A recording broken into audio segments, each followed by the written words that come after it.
Business news for you now. Kate Moody is back with us in the studio. And Kate, starting off with that huge deal between France and Italy, which means that Italy now essentially has control of France's biggest shipyard. That's right. It was a controversial deal from the start. Back in July, the French government decided to temporarily nationalise the STX shipyard on the Atlantic coast after vetoing a deal that would sell the site outright to Italy's Fincantieri group. The government wanted France and the state-owned Italian firm to have equal shares in the site. President Emmanuel Macron and Italian Prime Minister Paolo Gentiloni have been meeting in Lyon, and they agreed a rather complicated deal.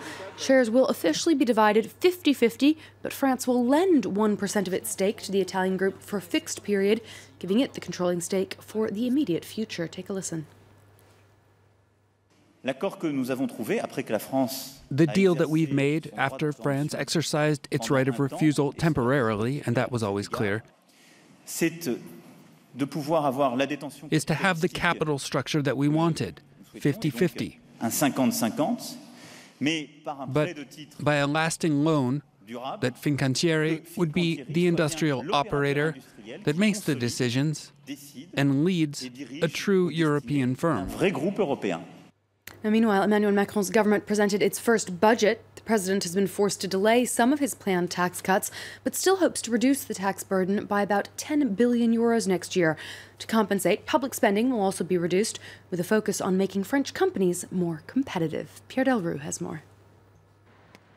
It's a balancing act of cutting spending and lowering taxes, but the French government has also had to scale back its ambitions, taking its target tax cuts from 10 to 7 billion euros. Budget cuts will also fall by less than previously planned, 15 billion euros instead of 20 billion euros. The cuts, which will mostly affect health, social housing subsidies and social security, were widely criticized by the left. 16 billion in cuts represents a whole lot of money taken from public services. This budget is a gift to the rich. We estimate about 8 billion in cuts favoring the top 1%, while the lower 10% suffer. The government's top priority, to lower the country's public deficit from 2.9% in 2017 to 2.6% of GDP in 2018. This will bring it under the 3% limit required by the European Union. By making trimming its deficit a priority, President Macron aims to restore France's fiscal credibility in Europe and show its European partners, especially Germany, that France can lead by example. It was necessary, essential even, that we found our way back to a dialogue with Europe. And our exemplary economic policies will give strength to the President's voice in this ambitious project to reform the EU. During his presidential campaign, Macron, a former banker, promised to get public finances in order after a decade of running large deficits due to high public spending. Let's check in on the day's trading action now. Wall Street is tuning into President Donald Trump's speech about tax reform. He has arrived in Indiana and will be speaking shortly. Investors hoping for some concrete details there. The Nasdaq soaring ahead of that announcement rather. The S&P 500 up about 0.5%. The Dow Jones about a third in the run-up to that speech. The major European indices moved higher on Wednesday, up between about 1/4 and 1/5 of 1% each. Shares of the French group Alstom closed up 4% after its merger with the German group Siemens was confirmed. Meanwhile, trade tensions are running high between the United States and the British and Canadian governments. The U.S. Commerce Department wants to impose an import levy of 220% on the C-Series airplanes, which are made by Canada's Bombardier. Excuse me there. Washington has agreed with allegations by competitor Boeing that the company benefited from unfair state subsidies. Alexander Alcott explains. When Bombardier's highly fuel-efficient C-Series aircraft entered service in 2016, they were clear competition to the aging single-aisle models made by Boeing and Airbus. But the massive development costs had taken the company to breaking point, meaning it needed bailouts from the Canadian authorities to remain aloft. When Bombardier began making sales in America, Boeing alleged these bailouts amounted to unfair subsidies and convinced the US Commerce Department to slap punishing tariffs on the jets.